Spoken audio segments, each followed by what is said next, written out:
Assalamualaikum warahmatullahi wabarakatuh. Nama saya Dirga Wiraditya, NPM 1957051011. Saya akan menjelaskan tentang minimisasi DFA.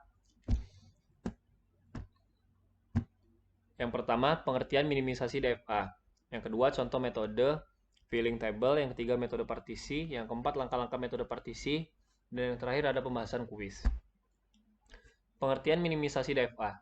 Dalam teori otomata, minimalisasi DFA adalah tugas yang mengubah otomat terbatas deterministik yang diberikan menjadi DFA yang setara memiliki jumlah minimum di negara.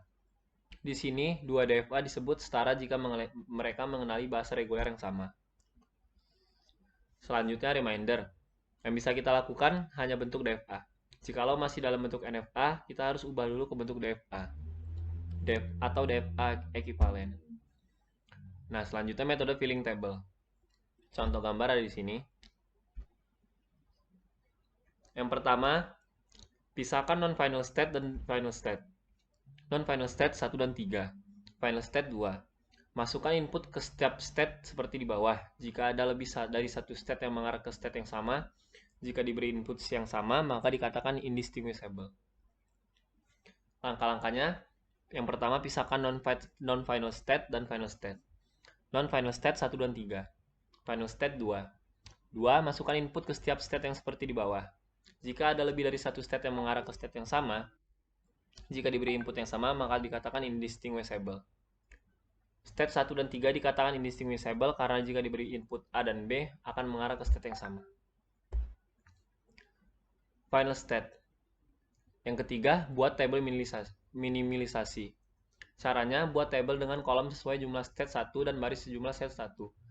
Berikan tanda X jika pasangan state tidak sama, atau distinguishable, dan tanda 0 bila pasangan state ekivalen. Seperti ini contohnya tadi ya. Yang keempat, buat transition diagramnya. Transition diagram minimalisasi bisa kita lihat di sini. Metode partisi. Metode partisi dimulai dengan membagi seluruh state ke dalam dua grup, yaitu grup final state dengan non-final state. Ini bukan berarti bahwa final state dan non-final state adalah dua jenis state yang berbeda. Oleh karena mereka tidak dapat dijadikan ke dalam satu grup. Contohnya seperti ini bisa kita lihat. Yang kedua, yang selanjutnya, pembahasan atau langkah-langkah metode partisi.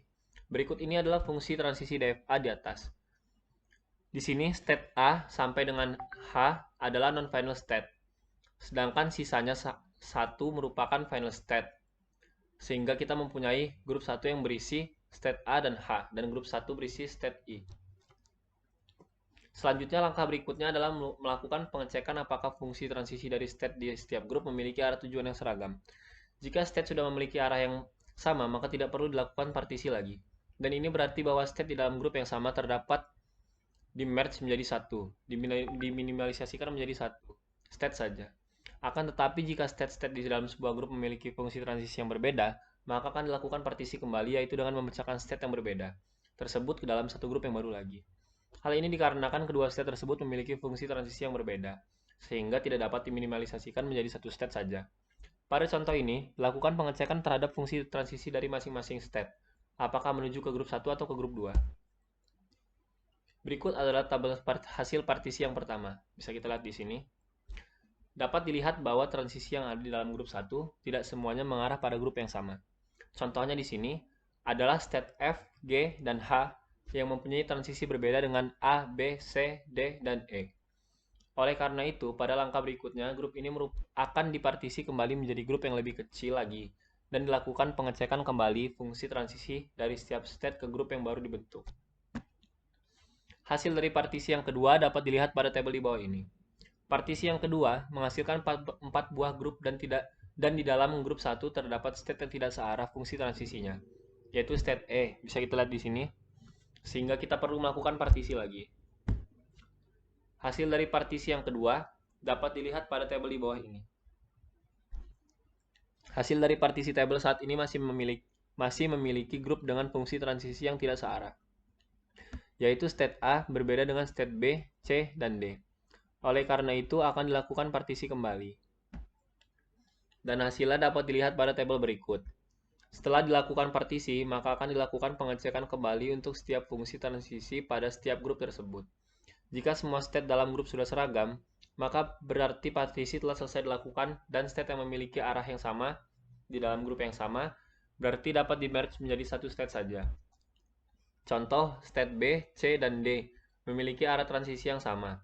Oleh karena itu, dalam DFA yang baru hanya memerlukan state saja. Di dalam DFA yang baru hanya memerlukan sebuah state saja untuk menggantikan ketiga state tersebut. Ini hasil minimalisasinya. Berikut adalah hasil dari DFA yang telah diminimalisasikan, di mana state yang awalnya berjumlah 9 menjadi 6. Bisa kita lihat di sini. Selanjutnya pembahasan kuis. Yang pertama, NFA dengan IMU.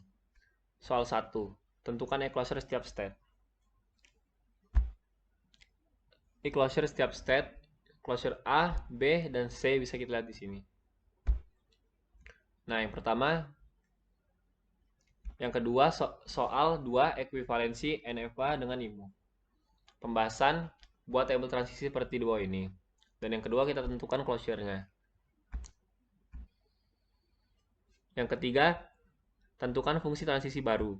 Nah, bisa kita lihat di sini A0, A1, C0, B0, B1, dan C1.